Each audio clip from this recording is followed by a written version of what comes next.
Hello, bachcho.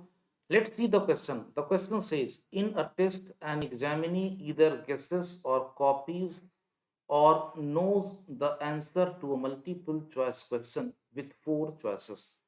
The probability that he make a guess is 1 by 3, and the probability that he copy the answer is 1 by 6.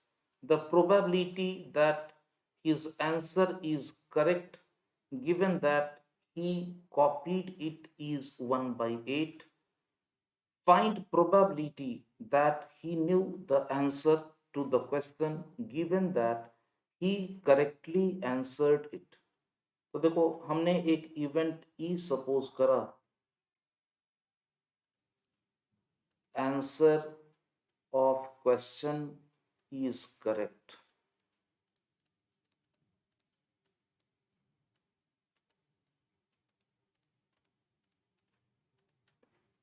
और फिर हमने suppose करा let event G candidate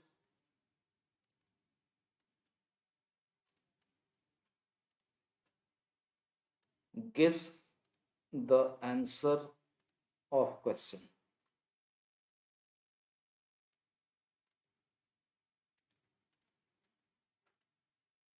दूसरा event हमने लिया C candidate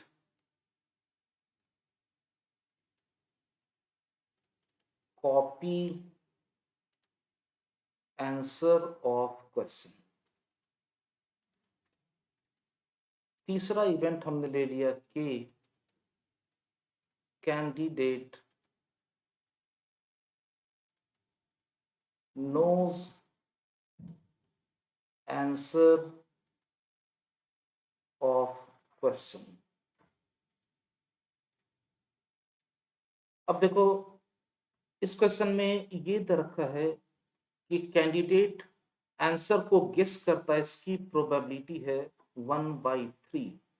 तो जो PG की वैल्यू आ जाएगी इट विल बी 1/3, और वो कैंडिडेट कॉपी करता है, इसकी प्रोबेबिलिटी है 1/6। तो कॉपी की प्रोबेबिलिटी हो जाएगी 1/6। तो पीके की जो वैल्यू आ जाएगी दिस इज 1 माइनस 1/3 प्लस 1/6। अब देखो 1/3 प्लस 1/6 इसकी जो वैल्यू आ जाएगी 1/2 आएगी, और 1 माइनस 1/2 इट विल बी 1/2। अब देखो इस क्वेश्चन में ये दे रखा है कि अगर स्टूडेंट कॉपी कर रहा है तो उसके आंसर के करेक्ट होने की प्रोबेबिलिटी है 1/8। इसका मतलब P E oblique see this is 1/8। अच्छा, जब वो कैंडिडेट गेस करेगा तो उसके आंसर के करेक्ट होने की जो प्रोबेबिलिटी हो जाएगी पी ई ऑब्लिक जी, चार ऑप्शन है, उसने जो गेस करा उस ऑप्शन के करेक्ट होने की प्रोबेबिलिटी हो जाएगी 1/4। और तीसरा है कि अगर उस क्वेश्चन का आंसर उस कैंडिडेट को पता है तो उस क्वेश्चन के आंसर के करेक्ट होने की प्रोबेबिलिटी पी ई ऑब्लिक के, उसको आंसर पता है तो करेक्ट होने की प्रोबेबिलिटी हो गई 100%, दैट इज 1। अब देखो इस क्वेश्चन में ये गिवन है कि उस कैंडिडेट ने करेक्ट आंसर दिया है क्वेश्चन का, तो आपको फाइंड करना है probability that the candidate new the answer of the question, मतलब कैंडिडेट को क्वेश्चन का आंसर पता था। तो इस तरह के क्वेश्चन में आप बेयस थ्योरम का यूज करोगे, रिक्वायर्ड प्रोबेबिलिटी। तो स्टूडेंट ने करेक्ट आंसर दिया है क्वेश्चन का, तो करेक्ट आंसर देने के तीन वे हो गए, या तो उसने गेस करा और करेक्ट गेस करा,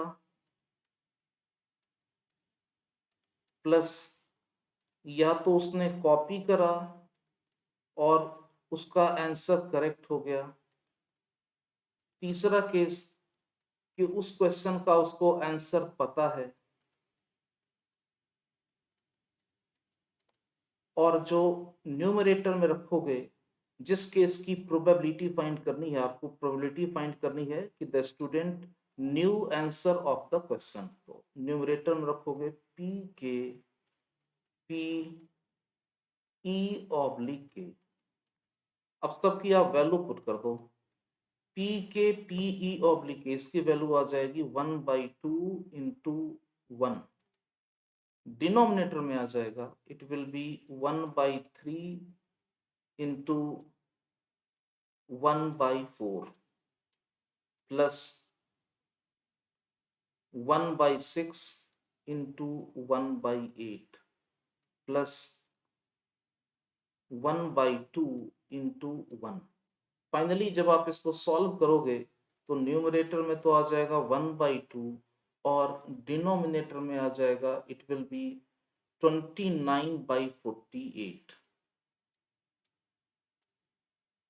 फाइनली ये सॉल्व होके इट विल बी 24/29। ये आपका आंसर होगा। I hope you understood well. Thank you.